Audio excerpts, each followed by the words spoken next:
Have you ever met the human equivalent of a mosquito? Last weekend was our monthly family barbecue. These gatherings started after Dad's heart attack scare last year, a way to make sure we stayed connected as a family. Henry, 31M, my stepsister Rachel's, 28F husband, usually skipped these, claiming he had interviews, but this time he actually showed up. From the moment they arrived, I, 32M, could tell something was off. Rachel looked absolutely exhausted. Her nurse's uniform wrinkled like she'd just finished a shift. Henry trailed behind her, glued to his phone, barely acknowledging anyone's greetings. Throughout the afternoon, Henry parked himself in the corner of the patio, scrolling endlessly on his phone while Rachel helped Mom with the food prep and cleanup. I watched my sister move between the kitchen and the backyard, her shoulders tense, throwing anxious glances at Henry every few minutes. When she went inside to get more drinks, I followed her to check if she was okay. The moment we were alone in the kitchen, Rachel broke down. She slumped against the counter, tears streaming down her face as she told me everything. They were 3 months behind on rent. Henry had promised to find work, but she discovered he hadn't submitted a single job application in weeks. She was working double shifts at the hospital, sometimes 16 hours straight, and would come home to find dishes piled in the sink, laundry undone, and Henry passed out on the couch with his gaming headset still on. The worst part was that she'd been hiding all of this from everyone. She begged me not to tell our parents, especially Dad. She was worried the stress would affect his heart. She felt ashamed, like their failing marriage was somehow her fault. She kept saying if she could just work a few more shifts, pick up some overtime during the holidays, maybe they could catch up on their bills. Watching my strong, capable stepsister reduced to this broke something inside me. I knew a friend, Mike, who owned a successful construction company. He was always looking for reliable workers and paid well, starting at $25 an hour with full benefits after 90 days. They even provided training for people with no experience. I thought if I could just get Henry to consider it, maybe it could be a way out of this mess. I found Henry alone in the backyard, still glued to his phone. I tried to keep things casual at first, asking how the job search was going. He gave me his usual vague answers about having some promising leads and waiting to hear back from a few companies. When I mentioned Mike's company and the job opportunity, Henry's whole demeanor changed. His face twisted into this sneer I'd never seen before. He started ranting about how he wasn't going to lower himself to do manual labor like some uneducated person. Those were his exact words, like some uneducated person. The contempt in his voice made me very angry. I pointed out that honest work was better than no work at all, especially when his wife was working herself to exhaustion trying to support them both. That's when Henry completely lost it. He jumped up from his chair, getting right in my face, screaming about how I had no right to interfere in his life. He accused me of trying to humiliate him in front of the family, of always looking down on him because he hadn't gone to a fancy college like me. The fact that I attended community college and worked my way through school apparently didn't matter. Rachel came running out when she heard the shouting. I expected her to see how irrational Henry was being, but instead, she turned on me. She started screaming that I had no idea what they were going through, that Henry was trying his best, that I was just trying to make him feel worse about himself. It was like she'd completely forgotten our conversation in the kitchen just hours before. Henry stormed off to their car, and Rachel followed him in tears. The BBQ ended abruptly, with everyone standing around in shocked silence. My parents pulled me aside and laid into me about how I should have minded my own business. Did I really mess up here? Should I have kept my mouth shut and watched my sister continue to suffer in silence? I honestly don't know anymore. Mom said Henry was sensitive about his unemployment, that these things take time. Dad revealed that Rachel had told them Henry was working with a career coach and had some promising opportunities lined up. This was news to me and completely contradicted what Rachel had told me in the kitchen. I never had thought that a simple weekend family barbecue evening could turn my entire world upside down. 3 days have passed now as I write this post, and I still feel sick thinking about everything that happened. Before I proceed further into this post, let me give you some background on my relationship with my stepsister from the beginning. Rachel came into my life when our parents married. I was 12, and she was 8. My dad had practically raised me alone since my mom passed away when I was 5,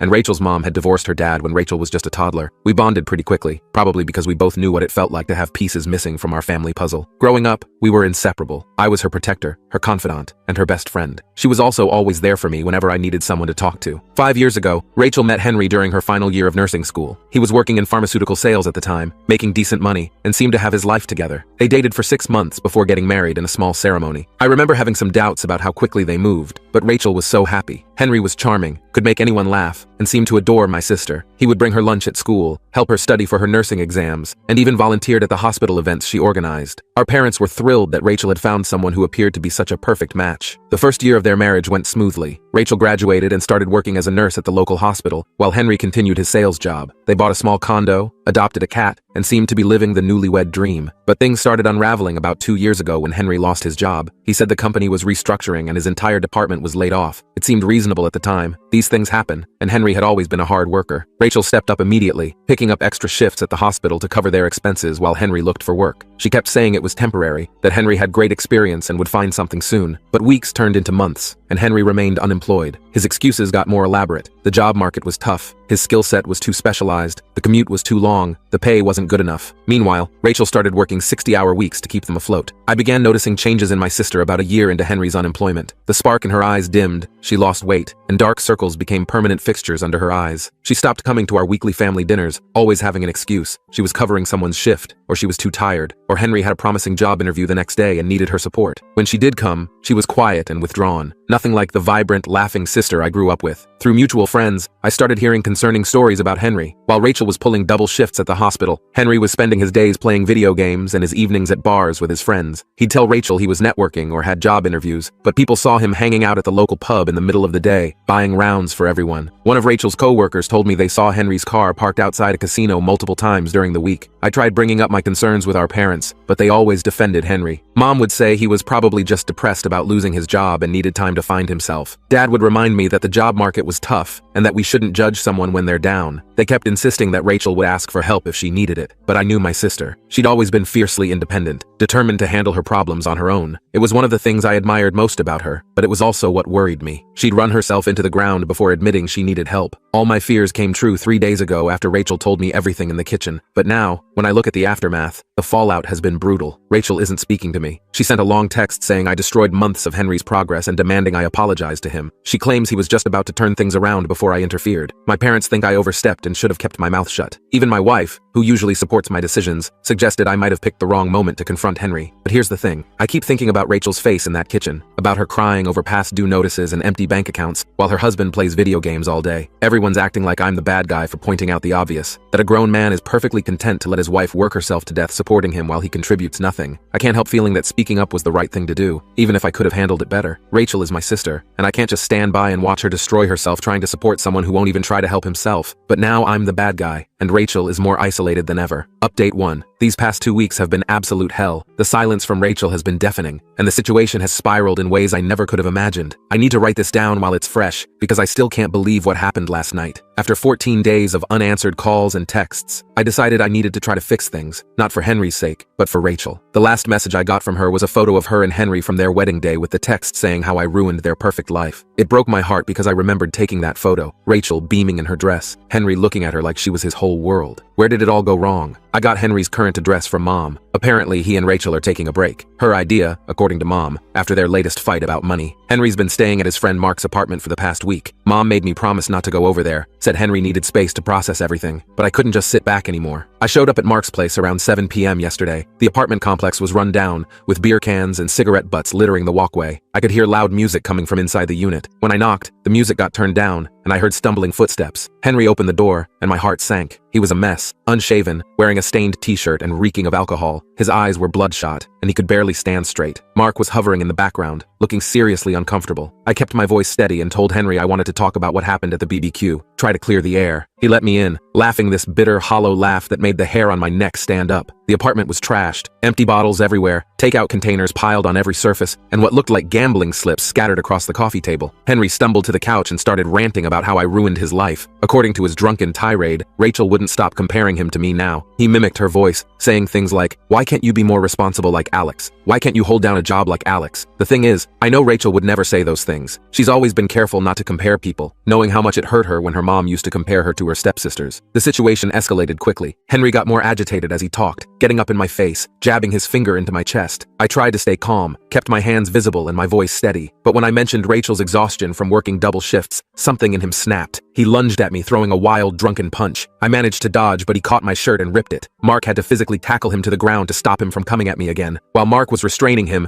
Henry kept screaming about how I thought I was better than him, how I never gave him a chance. That's when Mark, still struggling to hold Henry down, started talking. He couldn't keep quiet anymore, he said. The truth needed to come out. Everything Henry had told everyone was a lie. There was no career coach, no job interviews, no networking events. Henry spent his days playing video games until the bars opened, then drank away whatever money he could get his hands on. Mark showed me texts from his phone, messages where Henry bragged about manipulating Rachel. He talked about how she was too afraid of being seen as a failure to ever leave him, how he had her wrapped around his finger. He even joked about taking money from her purse while she slept to fund his drinking and gambling. I was still trying to process this when the door burst open. Rachel stood there, still in her scrubs, face white with shock. She'd been tracking Henry's phone, something she started doing after he disappeared for 3 days last month and cleaned out their joint account. But instead of being horrified by Henry's behavior or the state of the apartment, she turned on me. She started screaming about how I was stalking them, trying to destroy their marriage. She blamed me for pushing Henry to drink, saying he was depressed and I was just making everything worse. When I tried to tell her about Mark's revelations and show her the texts, she wouldn't even look at them. She accused me of manufacturing evidence because I was jealous of their relationship. Henry, who seconds ago had been raging and violent, suddenly switched to looking remorseful. He started crying, telling Rachel he only drank because he felt worthless after what I said at the BBQ. The manipulation was so obvious it made me sick, but Rachel ate it up. She rushed to comfort him, shooting daggers at me with her eyes. I left feeling completely defeated. Rachel followed me to my car, her voice cold in a way I'd never heard before. She told me to stay away from them both, that I'd done enough damage. She said if I really cared about her, I'd let her handle her marriage without my interference. The worst part came this morning. Mom called to tell me off. Apparently, Rachel told her I showed up drunk at Mark's apartment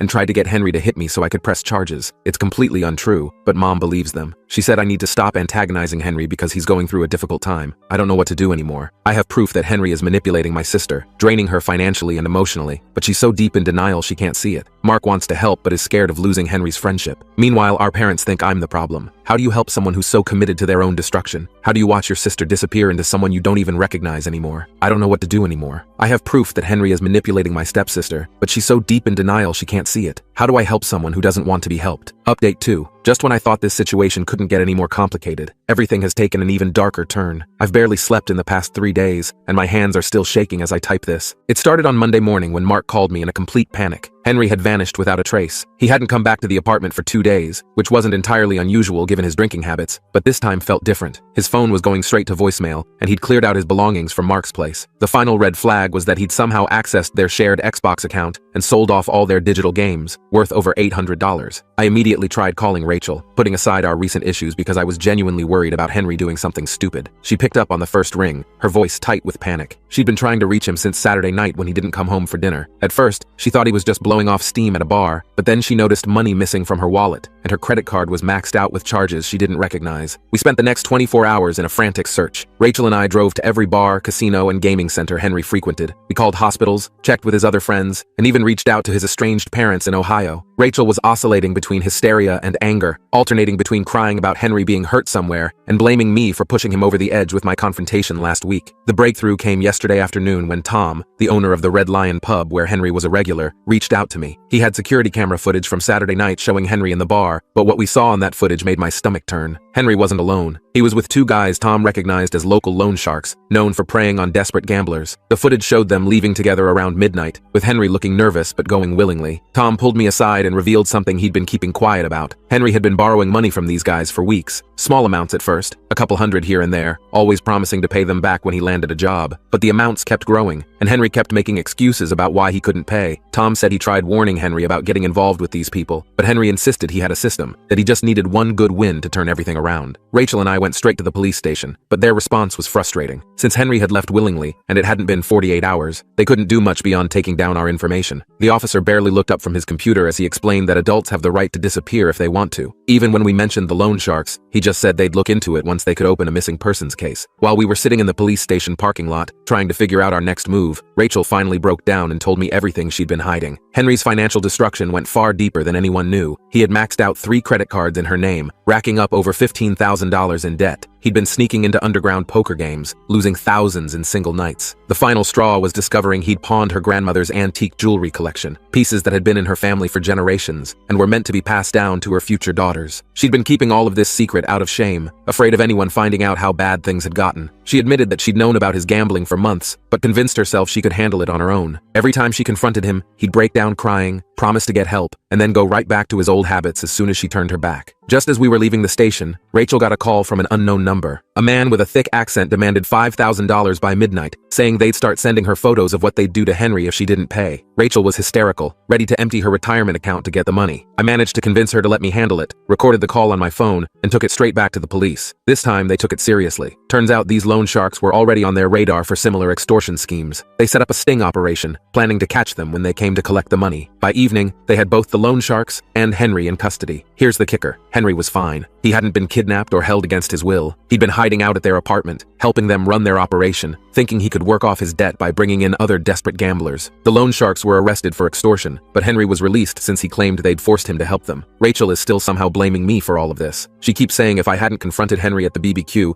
and then again at Mark's place, none of this would have happened. She says I pushed him to be desperate by damaging his self-esteem. Our parents are finally starting to see the reality of the situation, but they're still insisting I should have handled things differently from the start. I don't know what's worse, watching my sister continue to make excuses for someone who's actively destroying her life, or knowing that Henry is still out there, free to keep manipulating and lying to everyone around him. The loan sharks are in jail, but Henry walked away without consequences, already spinning a story about how he was the real victim in all of this. Update 3. Everything I thought I understood about this situation has been completely upended. Yesterday morning, Sarah, one of Rachel's closest friends from the hospital, showed up at my door unannounced. She looked terrible, like she hadn't slept in days. She said she couldn't keep quiet anymore about what she knew, even though Rachel had sworn her to secrecy. Sarah and I sat at my kitchen table for nearly 3 hours while she laid out the truth. According to her, Rachel had been planning her escape from Henry long before the BBQ incident. She'd been meticulously documenting everything, taking photos of unpaid bills, saving screenshots of their bank accounts showing mysterious withdrawals, recording dates and amounts of money that disappeared from her wallet. She even had a folder of texts where Henry admitted to taking money without asking and promised to pay it back. Rachel had been building her case carefully, consulting with a divorce lawyer in secret 2 months before the BBQ. She'd set up a separate bank account at a different bank and had been slowly moving small amounts of money into it, careful not to alert Henry. Sarah showed me text messages from Rachel from 3 months ago,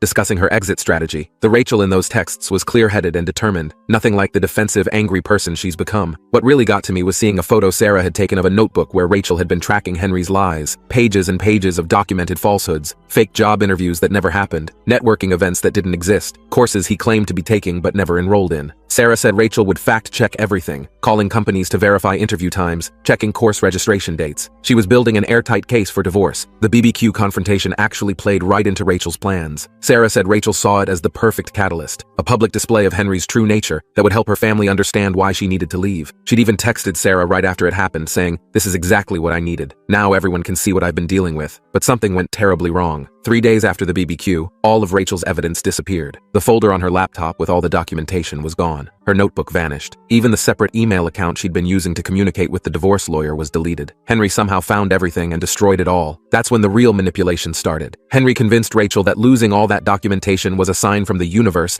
that they needed to work things out. He turned everything around, making it seem like I was trying to destroy their marriage out of jealousy or spite. He kept telling her that if their marriage failed now, everyone would blame her for listening to me instead of standing by her husband. Sarah showed me texts from that period too, watching Rachel's resolve crumble in real time. It was heartbreaking to see her go from determined and strong to confused and defensive. Henry had managed to gaslight her so completely that she started doubting her own memories. But here's the part that made my blood run cold. Henry is blackmailing Rachel. Sarah wouldn't tell me exactly what he's holding over her head, saying Rachel needs to tell me herself when she's ready. But it's serious enough that Rachel went from being ready to leave to defending Henry at all costs. Sarah thinks that's why Rachel has been pushing everyone away and acting so erratically. I took all of this information to our parents. Mom broke down crying when she saw the texts from those earlier months, finally understanding how much Rachel had been suffering in silence. Dad wanted to go to the police about the blackmail, but we can't do anything without Rachel's cooperation. Sarah thinks Rachel might be reaching her breaking point. After the incident with the loan sharks, she started asking Sarah questions about her old documentation, trying to remember what proof she had. Sarah's been secretly keeping copies of some of their text conversations, just in case Rachel ever needs them. The hardest part is knowing we can't rush this. Rachel has to come to terms with everything in her own time, but watching her continue to live with someone who's actively destroying her while we all stand by helplessly is torture. Sarah's worried about Rachel's mental state, saying she's noticed her making mistakes at work because she's so distracted and stressed. For now, we're all walking on eggshells, trying to keep lines of communication open while looking for ways to help Rachel see the truth. Henry's behavior is getting more erratic. He's been posting cryptic messages on social media about betrayal and revenge. Sarah thinks he knows Rachel is starting to remember everything and he's getting desperate. Update 4. The truth finally exploded this week, and it's both worse and better than anyone imagined. After days of silence, Rachel showed up at my door at 3 a.m. on Tuesday. She looked absolutely exhausted, but more like her old self than I'd seen in months. She was ready to talk. The blackmail that Henry had been holding over her was about an incident at the hospital 2 years ago. A patient had died under Rachel's care during a particularly chaotic night shift. There had been a full investigation, and Rachel was cleared of any wrongdoing. The patient had a previously undiagnosed condition that no one could have caught in time. But Henry had discovered emails between Rachel and another nurse discussing the case, where Rachel questioned if she could have done something differently. The emails themselves were harmless, just a dedicated nurse processing a difficult loss. But Henry had manipulated and edited them, making it look like Rachel had admitted to making a serious mistake in the patient's care. He threatened to send these doctored emails to the hospital board, the patient's family, and the state nursing board if she ever left him. Rachel was terrified of losing her nursing license, her career, and facing potential legal consequences. She spent months paralyzed by this threat, watching Henry drain their accounts and rack up debt, afraid to say anything. The turning point came last week when she caught Henry trying to hack into her work email again, looking for more material to use against her. Something in her snapped. Rachel went straight to her hospital administration and told them everything. She showed them the original emails, explained Henry's blackmail attempt, and laid out all his financial abuse. The hospital's legal team immediately got involved. They're not just supporting Rachel, they're going after Henry for attempted extortion and cybercrimes. The divorce papers were filed yesterday. Rachel's lawyer, recommended by the hospital's legal team, is aggressive and experienced in cases involving financial abuse. They've already frozen all accounts and are documenting every penny Henry stole or gambled away. The restraining order was approved this morning after Rachel showed the judge evidence of Henry's increasingly threatening behavior. Our parents have done a complete turnaround. They helped Rachel move out while Henry was at a bar yesterday. She's staying in their guest house where he can't find her. Dad hired a security company to install cameras and change all the locks. Mom has been going through Rachel's financial records, helping her document everything Henry did for the divorce proceedings. Henry's mask has completely slipped now that he's lost control. He's been posting unhinged rants on social media, accusing Rachel of being the abusive one, claiming she trapped him in the marriage. He tried showing up at her work, but hospital security was ready for him. His own parents finally reached out to Rachel to apologize. Apparently, he's been calling them constantly, getting drunk and ranting about revenge. Mark and Tom have both agreed to testify about Henry's gambling and his involvement with the loan sharks. The police are taking a renewed interest in the case now that they have evidence of the blackmail. Even Henry's old boss from the pharmaceutical company reached out. Turns out Henry wasn't laid off. He was fired for stealing samples to sell on the side. Rachel started therapy yesterday. She says she needs to understand how she let things get so bad, how she went from being strong and independent to someone who lived in fear of her own husband. The Rachel I grew up with is slowly coming back. She's staying focused on her nursing, where she's always excelled. Her colleagues have been incredibly supportive, organizing meal trains and offering to switch shifts so she can meet with her lawyer. As for me and Rachel, we're cautiously rebuilding. She apologized for letting Henry turn her against me, and I apologized for not finding a better way to help her sooner. We're taking it day by day. Yesterday, she even managed to laugh about something for the first time in months. Henry's actions are catching up with him fast. His friends have abandoned him after learning about the blackmail. The loan sharks might be in jail, but their associates have been calling about the money he still owes. His lawyer dropped him after he showed up drunk to their meeting. He's facing potential criminal charges for the blackmail and financial fraud. Sometimes I still can't believe how everything unfolded from a simple family barbecue. But Rachel is free now, and that's what matters. She's got a long road ahead of her, but at least she's not walking it alone anymore.